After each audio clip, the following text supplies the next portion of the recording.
भारत पुरानी चिकित्सा पद्धति के लिए हमेशा से जाना जाता रहा है, जिसमें सबसे सफल चिकित्सा पद्धति के है आयुर्वेद। आयुर्वेद जटिल से जटिल रोगों से लड़ने के लिए कारगर चिकित्सा। सैकड़ों साल से आयुर्वेद चिकित्सा पद्धति ने केवल भारत ही नहीं बल्कि दुनिया के कई देशों में लाइलाज बीमारियों को ठीक किया है। आपको बता दें कि आयुर्वेद की इस पहचान को दिलाने के लिए विश्व आयुर्वेद दिवस भी मनाया जाता है, जो आज दुनिया भर में 150 से अधिक देश इसे मना रहे हैं। आयुष मंत्रालय वैश्विक स्वास्थ्य के लिए आयुर्वेद नवाचार थीम पर 9वां आयुर्वेद दिवस मनाया जा रहा है और आज के इस खास दिन हम आपको आयुर्वेद से संबंधित जानकारियों को देंगे और आयुर्वेदाचार्यों और डॉक्टर से रूबरू कराएंगे, जो हमारे बीच हमारे जीवन में आयुर्वेद के महत्व को बताएंगे। तो देखिए, आयुर्वेद दिवस आज और ऐसे में धन्वंतरी जयंती पर आयोजित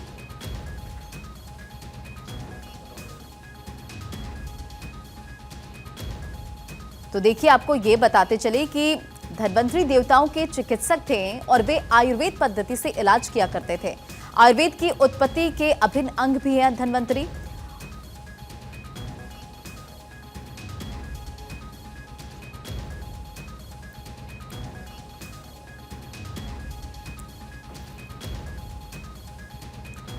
और देखिए, आज विश्व आयुर्वेद दिवस मनाया जा रहा है और इसी पे बातचीत करने के लिए हमारे साथ मौजूद हैं डॉक्टर मोनिका बी सूद, जो कि सीईओ है नवजीवन ग्रुप की। बहुत बहुत स्वागत है आपका भारत 24 पर।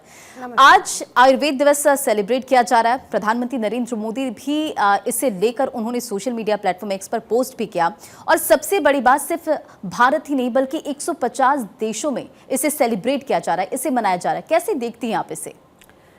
ऐसा है कि मोदी जी के ने जब नेशनल आयुष मिशन स्टार्ट किया तो ये इन्होंने 2014 में शुरू किया।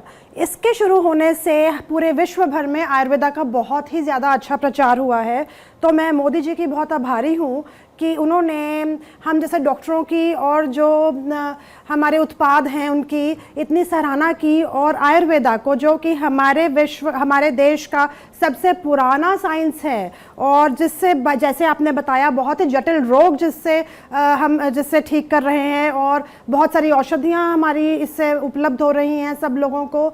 तो इसका बहुत बहुत सराहना करनी चाहिए कि उन्होंने ऐसा कदम उठाया कि उन्होंने आयुष की स्थापना की और आयुर्वेदा को पूरे विश्व में फैलाया। बिल्कुल। देखिए, आप अगर बात कर रहे हैं, आज विश्व आयुर्वेद दिवस मनाया जा रहा है, अगर आयुर्वेद पद्धति को हम देखें तो आप इसे कैसे देखते हैं? क्योंकि मैंने इसका जिक्र पहले भी किया और एक लंबी बहस भी है कहीं ना कहीं आयुर्वेद और एलोपैथी में। देखिए, आयुर्वेद एक ऐसा हमारा साइंस है, जैसे मैंने बताया, जो कि हमें लगता है कि 5000 साल पहले लिखा गया था, पर ये आश्चर्यचकित है जो मुझे अभी हाल फिलहाल में पता चला है कि आयुर्वेद की जो हर्ब्स हैं, जो औषधियाँ हैं, वो 5000 साल नहीं बल्कि आज से 50-60 हज़ार साल पहले से यूज़ में लाई जा रही हैं। तो इसलिए आयुर्वेद और जो हमारा जो रिलीजन है वो इस विश्व में सबसे पुराना है। इसलिए जो हमारी औषधियाँ हैं वो बहुत सही हैं और बहुत अच्छी हैं।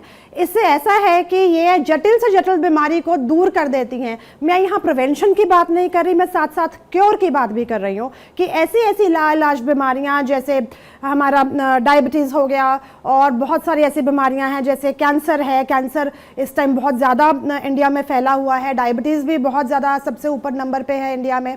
तो हमारे भारत में ऐसी बीमारियाँ हैं और पूरे विश्व में ऐसी बीमारियाँ हैं जो कि एक मॉडर्न मेडिसिन एलोपैथी नहीं ठीक कर पाती। एलोपैथी सिर्फ हमारे को इमरजेंसी ट्रीटमेंट देती है, वो हमें प्रिवेंशन देती है कुछ समय के लिए, पर आयुर्वेदा जड़ से हर बीमारी को निकालता है, क्योंकि आयुर्वेदा हमारे हर बॉडी के सेल पर फोकस करता है और हमारी एक एक औषधि सिर्फ एक बीमारी को ठीक नहीं करती है, वो कम से कम 10 से 11, 12, 15 बीमारियों को एक साथ ठीक करती है एक औषधि। तो जो हमारे शास्त्रों में लिखा गया है, चरक हमारे पिता हैं आयुर्वेदा के, जिन्होंने चरक संहिता लिखा, तो उन्होंने इतना उनकी किताबों में इतना ज्ञान है, जिसमें उन्होंने ट्रीटमेंट के साथ, औषधियों के साथ साथ और भी बहुत चीज़ों को बताया गया है, का वर्णन किया है उसमें कि ये कैसे, मतलब हम कैसे कैसे अपनी बीमारियों को ठीक कर सकते हैं। बस प्रॉब्लम ये है इस समय कि हमें वो उपचार जो करने हैं वो सही तरीके से प्रयोग में लेकर आने हैं। आप बिल्कुल, और देखिए जैसे इसका जिक्र हम पहले भी कर रहे थे कि जैसे एक बहस छिड़ी रहती है आयुर्वेद और एलोपैथ को लेकर, लेकिन ये भी बिल्कुल कहना यकीन हम कर सकते हैं कि ये जो है असर करता है, लेकिन बेहद कहते हैं कि स्लो असर करता है।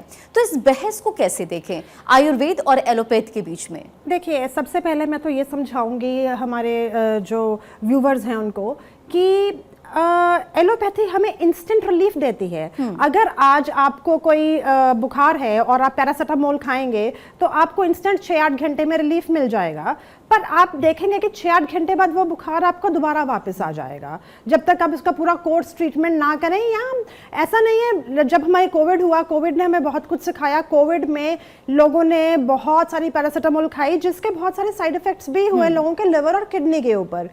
तो बहस ऐसी है एलोपैथी और आयुर्वेदा में कि आयुर्वेदा के साइड इफेक्ट्स नहीं हैं, डायरेक्ट हर्ब्स हैं जिनको हम मिक्स करके, उनको पीस कर, उनको काफ़ी सारी तरीकों में, बहुत सारी फॉर्म्स में उनको बना के देते हैं। तो ऐसा है कि जो आयुर्वेदा है, आयुर्वेदा क्योर है, क्योरेटिव ट्रीटमेंट है, जो कि क्योर पे, हमारे हर सेल पे फोकस करता है। अब रही बात कि इसमें टाइम लगता है, देखिए अगर आपकी कोई बीमारी बहुत पुरानी है, जिसे हम क्रॉनिक डिजीज बोलते हैं, या जटिल है, या आप समझिए कि कोई अर्थराइटिस से या मतलब जोड़ों के दर्द से या फिर डायबिटीज से इस टाइम जूझ रहा है, तो क्या वो 10 गोलियां खाने से या 15-20 दिन की दवाई खाने से ठीक हो जाएगा? नहीं। अगर उसको जड़ से निकालना है तो उसका एक दवाई का, आयुर्वेद की पूरी ट्रीटमेंट तो उसको लेना पड़ेगा।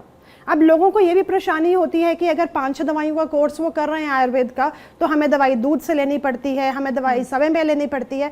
पर आयुर्वेदा का यही तो एक मेन चीज़ है। आयुर्वेदा इसीलिए तो हर किसी को ठीक कर पाता है अंदर से, क्योंकि अगर आप आयुर्वेदा के साथ चलेंगे, अपना लाइफस्टाइल चेंज करेंगे, अपनी होलिस्टिक अप्रोच अडॉप्ट करेंगे अपनी लाइफ में, और सब दवाइयाँ उसके अंतर्गत लेंगे, तभी तो आप ठीक होंगे।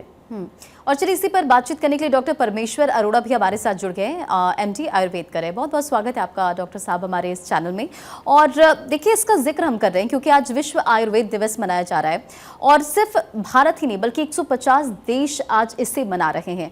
आयुर्वेद पद्धति को आप कैसे देखते हैं, आप क्या कहना चाहेंगे? देखिए, पहले तो आप सभी को आयुर्वेद दिवस की और धनतेरस की बहुत बहुत बधाई, शुभकामनाएं। और जी,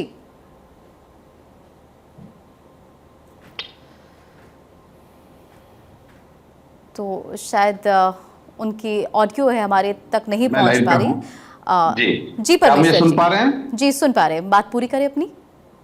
जी हाँ, और इस बधाई के बाद कुछ फैक्ट्स मैं आयुर्वेद के बारे में आपसे शेयर करना चाहूंगा, आपके माध्यम से व्यूअर्स से भी शेयर करना चाहूंगा कि ना तो आयुर्वेद स्लो है, बल्कि आयुर्वेद एक राइट अप्रोच टू ट्रीटमेंट है। हमें आज की टाइम पे, I am an Ayurvedic practitioner, दिन में बैठ के 100 पेशेंट देखता हूँ, एंड बुखार के पेशेंट, लूज मोशन के पेशेंट, वॉमिटिंग के पेशेंट, पेन एब्डोमेन के पेशेंट को हम आयुर्वेदिक मेडिसिन से तुरंत आराम देने में सक्षम है। तो एक जो ये भ्रांति फैली हुई है कि आयुर्वेदिक मेडिसिन स्लो काम करती हैं, वो स्लो उन बीमारियों के लिए हैं जो क्रोनिक डिजीज हैं, जिनको हम क्योर की कोशिश कर रहे होते हैं, वहां पे ट्रीटमेंट लंबा चलता है। लेकिन अगर आपको लूज मोशन हो रहा है तो वी हैव मेडिसिन जो आपको पहली डोज से आराम देंगे। बुखार अगर आपको है तो हमारे पास वो आयुर्वेदिक मेडिसिन है, हर्बल मेडिसिन, जो आपको पैरासीटामोल लेने की आवश्यकता नहीं है। हमारी मेडिसिन से भी बुखार उतनी तेजी से उतरता है। तो पहले तो आयुर्वेद को हमें स्लो नहीं बोलना है। आयुर्वेद हमारे पास वो मेडिसिन है जो तत्काल आराम देती है। नंबर 2, एक सेकंड अच्छी बात यह है कि कंट्रोल के साथ क्योर की पॉसिबिलिटी आयुर्वेद देता है। कोई भी बीमारी आप हमसे अगर ट्रीटमेंट लेते हैं तो कंट्रोल तो हम करते ही हैं, लेकिन साथ ही साथ जब आप मेडिसिन लेते रहते हैं तो क्योर की संभावना हो जाती है। ऐसी संभावनाएं दुर्भाग्य से एलोपैथिक साइंस के साथ नहीं है। तीसरी, साइड इफेक्ट्स की अगर हम बात करें तो एलोपैथिक मेडिसिन के side effect world wide known है, सब लोग जानते हैं, एलोपैथिक डॉक्टर्स हमारे मित्र हैं वो भी बोलते हैं, और आयुर्वेदिक मेडिसिन के साइड बेनिफिट्स होते हैं। फॉर एग्जाम्पल, आपने अजवाइन खाई पेट में दर्द के लिए, लेकिन वो अजवाइन आपको जोड़ों में भी ताकत देती है, आपके एलर्जी को भी ठीक करती है, आपके मेंस्ट्रुएशन डिस्मेनोरिया जो होता है उसको भी ठीक करती है। तो आप दवा एक चीज के लिए खाते हैं, आप काली मिर्च खा रहे हैं जुकाम के लिए, लेकिन वो काली मिर्च आपके पेट को भी ठीक कर रही है, आपकी अग्नि को ठीक कर रही है। तो साइड इफेक्ट ना होकर के साइड बेनिफिट आयुर्वेदिक की मेडिसिन के होते हैं। तो कहने का मतलब है, एक बात और यहां पे रखना चाहूंगा, हेल्थ के दो एस्पेक्ट्स होते हैं। The first is preventive, second is curative. Preventive का मतलब है कि हमारा खान पान कैसा हो, हमारी जीवन शैली कैसी हो कि हम बीमार ना पड़े। कितनी अच्छी बात है। और मुझे गौरव है ये कहने में कि Ayurveda is the only science in this world जो एक तरह से प्रिवेंटिव एस्पेक्ट को इतने विस्तार से, इतने साइंटिफिक तरीके से बताता है कि ये सीजन चल रहा है, अब सर्दियां शुरू हो रही हैं, ये चीज आपने खानी है, आपकी बात से चलिए सहमत हूं, लेकिन एक बात ये मुझे बताइए कि जब लोगों को हाई फीवर होता है तब वो डॉक्टर एलोपैथी दवा ही लेना प्रेफर करते हैं, तो ये जागरूकता उनमें कैसे पहुंचे? हालांकि देखिए, इससे लेकर हमने पहले भी जिक्र किया था कि एक बहस छिड़ी हुई है आयुर्वेद और एलोपैथ के बीच में, इसे आप कैसे देखते हैं? देखिए, मैं कहता हूं कि we are fortunate that we have well established sciences of medicine. हमारा उसमें एलोपैथ भी है, उसमें आयुर्वेद भी है, उसमें होम्योपैथ भी है, उसमें नेचुरोपैथ भी है, और सब अपने आप में कैपेबल हैं और सब अपने आप में रेलिवेंट हैं। तो ऐसा नहीं है कि मैं एलोपैथ को डिस्कार्ड कर रहा हूं, मैं ये कह रहा हूं कि हम ब्लेस्ड हैं, हमारे पास एलोपैथ भी है, बहुत अच्छे डॉक्टर हैं, बहुत अच्छी फैसिलिटी है, आयुर्वेद भी है। लेकिन अक्सर हम देख रहे हैं कि चिकित्सा के नाम पर केवल एलोपैथ को कंसिडर करके रोगी जो है वो एक एलोपैथिक हॉस्पिटल से दूसरे एलोपैथिक हॉस्पिटल जाता है, नाम बदल करके सेम सोल्ट की वही मेडिसिन फिर से खाने लगता है, तीसरे हॉस्पिटल जाता है। तो मेरा रिकमेंडेशन ये है कि आपको अगर एलोपैथ में अनफॉर्चुनेटली रिजल्ट नहीं मिल रहा तो आपके पास आयुर्वेद के रूप में दूसरा मेडिसिन का सिस्टम है जिसको आप ट्राई कर सकते हैं। आयुर्वेद से भी आराम नहीं मिल रहा तो आप होम्योपैथिक को ट्राई कर सकते हैं। ऐसा नहीं कि कोई सिस्टम भी आपके लिए काम नहीं करेगा। तो हमें एक जगह स्टक नहीं होना है, एक दूसरे को कॉम्प्लीमेंट करना है। कभी कभी ऐसा होता है कि हमें इंग्लिश मेडिसिन, हमें सर्जरी करानी है, हम पेशेंट्स को भेजते हैं, ठीक है, सर्जरी भी आयुर्वेद की देन है। फादर ऑफ सर्जरी हमारे आचार्य सुश्रुत थे, तो अब वही सुश्रुत की सारी टेक्निक्स को, सुश्रुत में वर्णित सारे इंस्ट्रूमेंट्स को इंग्लिश में लिख लेने के लिए इंग्लिश में लिख लिया गया, तो अब वो बन गया मॉडर्न साइंस, वो बन गया मॉडर्न सर्जरी। लेकिन सब कुछ आचार्य सुश्रुत ने सुश्रुत संहिता में वर्णित किया है। तो फिर भी मैं कहना चाहता हूं कि हम आयुर्वेद, होम्योपैथ, एलोपैथ सब एक दूसरे को कॉम्प्लीमेंट करते हुए हम, यानी कि बैलेंस करके चलना बहुत जरूरी है। विश्व का कल्याण। बिल्कुल मोनिका जी, पीएम नरेंद्र मोदी ने मॉडर्न आयुर्वेदिक का जिक्र किया। मॉडर्न आयुर्वेद एक टर्म उन्होंने दिया, इस टर्म को आप कैसे डिफाइन करती हैं? देखिए, मोदी जी का जो हर अपना वो स्टेप लेते हैं वो तो बहुत ही सराहना योग है। अब ऐसा है कि मॉडर्न आयुर्वेदा की अगर हम बात करें तो उसमें 3-4 एस्पेक्ट्स हैं। पहला एस्पेक्ट ये है कि मैं काफ़ी दिनों से, काफ़ी महीनों से ये बोल रही हूँ, मेरे बहुत सारे आर्टिकल्स भी आ रहे हैं कि हमें एलोपैथिक और आयुर्वेदा को कंबाइन कर देना चाहिए। जब हम लोग एक बीएमएस का डिग्री लेते हैं तो हम उसमें शल्य चिकित्सा, जिसे हम सर्जरी बोलते हैं या एनाटॉमी बोलते हैं, एनाटॉमी का हम स्टडी करते हैं सर्जरी के लिए, तो ऐसा ही जैसे एमबीबीएस डॉक्टर हैं जो एलोपैथिक प्रैक्टिस करते हैं, उनको भी आयुर्वेदा की बुक्स लगानी चाहिए। तो ये एक कदम होगा, एक मॉडर्न मेडिसिन में मॉडर्न आयुर्वेदा का एक स्टेप होगा, ताकि एलोपैथी और आयुर्वेदा मिलजुल के काम करें। ऐसे आयुष में यूनानी, जैसे अभी सर ने बताया कि यूनानी दवाइयां भी हैं और होम्योपैथी भी है, योगा भी है, नेचुरोपैथी भी है। परमेश्वर जी, बात पूरी करने के बाद मैं आपके पास आऊंगी, आप कुछ कहना चाह रहे हैं? तो ऐसा है कि हमें इन दोनों को साथ लेके चलना चाहिए। दूसरा, मॉडर्न मेडिसिन का मतलब ये है कि मॉडर्न आयुर्वेदा में डायग्नोस्टिक्स को इंक्लूड करना बहुत जरूरी है। जैसे कि डायग्नोस्टिक्स, जैसे कि हमारे एमआरआईज हो गए, सीटी स्कैन्स हो गए, क्योंकि आजकल मॉडर्न वर्ल्ड में देखिए हमारे ऊपर ब्रिटिशर्स ने 200 साल का शासन किया। उन्होंने हमें ये चीज सिखाया कि हमारी दवाई सबसे अच्छी है, और तुम लोगों की दवाई अच्छी नहीं है, ठीक है, R&D रिसर्च एंड डेवलपमेंट के नाम पे बहुत काम चल रहा है, अच्छी बात है। और जितने भी हमारे ये सिटी स्कैन्स हो गए, हमारे रेडियोलॉजी हो गया, इसका भी बहुत सारा मतलब हमें हेल्प मिलता है आयुर्वेदा में भी। तो अगर हम लोग देखिए, आयुर्वेदा नाड़ी पर बेस्ड होता है, हम नाड़ी से आयुर्वेदा में काफ़ी बीमारियों का पता चला सकते हैं, पर उसके साथ साथ कुछ ऐसी जटिल बीमारियां होती हैं जिसमें हमें डायग्नोस्टिक्स की ज़रूरत पड़ती है। तो मैं बोलूँगी कि आयुर्वेदा में इस चीज़ को शामिल करना और इसको साथ चलाना, ये भी एक बहुत बड़ा काम है कि हमें मिलजुल के काम करना चाहिए। तीसरी बात मॉडर्न आयुर्वेदा में ये है कि मॉडर्न आयुर्वेदा की रिसर्च एंड डेवलपमेंट, हम कितना रिसर्च कर रहे हैं आयुर्वेदा में। हमारे चरक संहिता में और जो हमारे शास्त्र लिखे हैं उसमें ऐसी ऐसी बीमारियां हैं, जैसे कि एक बीमारी ओझानाश, जिसका मतलब होता है इम्यूनिटी को वो खत्म होता है, ओझानाश का मतलब है इम्यूनिटी खत्म होना, जिसका एक मैं आपको समझाऊंगी कि एक उसका एक उदाहरण है कि ये एड्स को भी दर्शाता है। तो हम कितनी R&D कर रहे हैं अपने आयुर्वेदा में। अगर हम यही R&D अच्छी टेक्नोलॉजी की मशीन से, नई टेक्नोलॉजी के साथ करेंगे तो हम बहुत ज्यादा इसमें आगे बढ़ पाएंगे और इसमें बहुत ज़्यादा प्रोग्रेस मिल पाएगा। आयुर्वेदा को अगर आपको विश्व में पहुंचाना है, विश्व में पहुंच चुका है, बहुत सारे कॉलेजेस हमारे बहुत सारी कंट्रीज में चल रहे हैं। अभी मेरा एक हाउस ऑफ कॉमन्स में यूके पार्लियामेंट में हुआ है, मेरा कॉन्फ्रेंस था हमारे यूके इंडिया बायलैटरल रिलेशंस के ऊपर। तो उस पर मैंने यही जाके बोला कि हमें यहाँ पर आयुर्वेदिक हॉस्पिटल्स खोलने की इजाज़त मिलनी चाहिए, हमें यहाँ आयुर्वेदिक हॉस्पिटल्स खोलने हैं, क्योंकि वहाँ का मेडिकल सिस्टम इतना ख़राब है कि लोग बहुत परेशानी में रहते हैं। तो ऐसे ही अपने देश में, अपने देश के साथ साथ पूरे विश्व में एक आयुर्वेदा को एक्सेप्टेंस मिल रहा है, लोग आयुर्वेदा की तरफ चल रहे हैं। मेरी कंपनी ही 1923 में मेरे दादाजी ने स्टार्ट की थी और हम 1923 से ही नवजीवन से आयुर्वेदा का एक्सपोर्ट्स कर रहे हैं। हमारी पहली कंपनी ऑर्गेनाइजेशन है जिसने आयुर्वेदा का इंडिया से ब्रिटिश रूल के अंडर एक्सपोर्ट किया। तो आप समझ सकते हैं कि मैं ऐसी लेगेसी को बिलोंग करती हूं जहां मैं ये चाहती हूं कि हमारा हर समय हर पूरे विश्व में आयुर्वेदा एक prime medical care medical system माना जाना चाहिए। ठीक है, आयुर्वेद जटिल से जटिल रोगों से लड़ने के लिए कारगर चिकित्सा, सैकड़ों साल से आयुर्वेद चिकित्सा पद्धति ने केवल भारत ही नहीं बल्कि दुनिया के कई देशों में लाइलाज बीमारियों को ठीक किया है। आपको बता दें कि आयुर्वेद की इस पहुंच को पहचान दिलाने के लिए विश्व आयुर्वेदिक दिवस भी मनाया जाता है, जो आज दुनिया भर के 150 से ज्यादा देश मना रहे हैं। आयुष मंत्रालय वैश्विक स्वास्थ्य के लिए आयुर्वेद नवाचार थीम पर 9वां आयुर्वेद दिवस मनाया जा रहा है। आज के इस खास दिन हम आपको आयुर्वेद से संबंधित जानकारियां दे रहे हैं और आयुर्वेदाचार्यों और साथ साथ डॉक्टर्स से आपको रूबरू भी करा रहे हैं, जो हमारे जीवन में आयुर्वेद के महत्व को बता रहे हैं। और अब चूंकि ये जो दिन है वो बहुत खास होता है, जो हम आपको इस वक्त स्क्रीन पर भी दिखा रहे हैं कि आखिरकार इसे मनाने के पीछे उद्देश्य क्या है। और इस वक्त हमारे साथ कुछ खास मेहमान जुड़े हुए हैं। डॉक्टर मोनिका डिसूद इस वक्त हमारे साथ है, CEO हैं आप नवजीवन ग्रुप से, और साथ साथ हमारे साथ आचार्य राम गोपाल दीक्षित भी हैं, जो कि संस्थापक हैं आरोग्य पीठ से। आपका भी बहुत स्वागत है।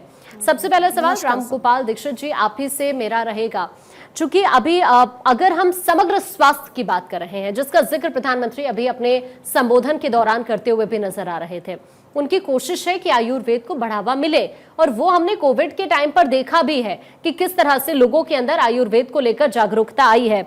लेकिन आयुर्वेद और एलोपैथ दोनों को लेकर आपसे क्वेश्चन है कि क्या एक साथ ये दोनों ठीक से काम कर सकते हैं, क्या ये पॉसिबल है, और अगर ऐसा होता है तो किस तरह का इसका इंपैक्ट हो सकता है? आचार्य जी,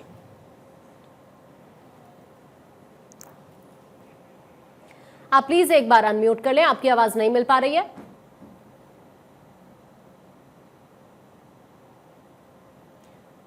आचार्य जी, मैं आपके पास अभी वापस लौट रही हूं। इस वक्त चूंकि हमारे साथ रामगोपाल जी जुड़े हुए हैं, मैं आप ही का रुक कर लेती हूँ। रामगोपाल जी, आप अपनी बात रखिए। जी, आपकी आवाज मिल रही है। मैं आपके पास अभी वापस लौट रही हूँ। इस वक्त एक खास मेहमान हमारे साथ है, डॉक्टर मोनिका जी, उनका भी हम रुक कर लेते हैं। मोनिका जी, आप ही से मेरा क्वेश्चन है, समग्र स्वास्थ्य के लिए आयुर्वेदा की मैं बात करूं या एलोपैथी की मैं बात करूं, एक साथ ये कैसे काम कर सकते हैं, किस तरह का इंपैक्ट इसका हो सकता है? देखिए, अगर हमें आयुर्वेद और एलोपैथी को साथ में चलाना है तो सबसे पहले हमें आयुर्वेदा को एक सेपरेट स्ट्रीम ना समझते हुए एक prime stream, prime education system बनाना पड़ेगा।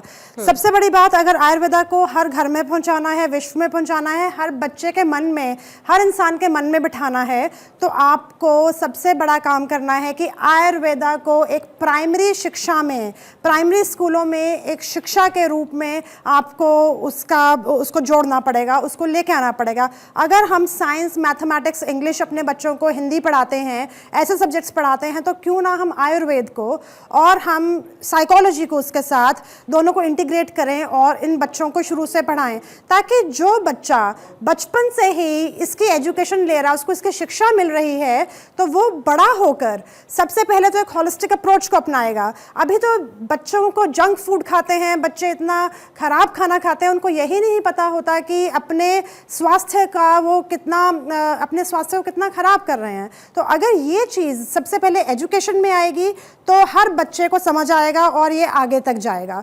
दूसरी बात कि आयुर्वेदिक और एलोपैथिक के जो डॉक्टर्स हैं, जब हम डिग्रीज लेते हैं, MBBS, BAMS, होम्योपैथी सब करते हैं, उस समय इस सब चीज़ को इंटीग्रेट कर देना चाहिए। अगर कोई MBBS के लिए पढ़ रहा है तो उसको BMS के लिए भी थोड़ा बहुत पढ़ना पड़ेगा, ताकि एक MBBS डॉक्टर को भी ये नॉलेज हो कि BAMS की दवाइयाँ, आयुर्वेदिक दवाइयाँ क्या हैं। ऐसे ही आयुर्वेदा के साथ MBBS को इंटीग्रेट करना चाहिए, उनको भी थोड़ा बहुत केमिस्ट्री और सारे सॉल्यूशंस और हमें सॉल्ट समझाने चाहिए कि कौन सी दवाइयाँ एलोपैथिक से क्या असर होता है। अब ऐसा होता है कि 2 डॉक्टर अलग अलग बैठे हैं, जिसको थोड़ा नॉलेज आयुर्वेदा का है, थोड़ा नॉलेज एलोपैथी का है, तो उससे क्या होता है कि सफ़र कौन करता है? जो पेशेंट होता है। तो इसलिए अगर हम इस चीज़ को साथ लेके चलेंगे एजुकेशन में भी, और साथ में जैसे अभी एम्स में निर्माण हुआ है हमारे आयुर्वेद के हॉस्पिटल का, वैसे ही और जगह पे हुआ है। ऐसे ही हमारी बहुत सारी योजनाएं हैं, आयुर्ज्ञान है,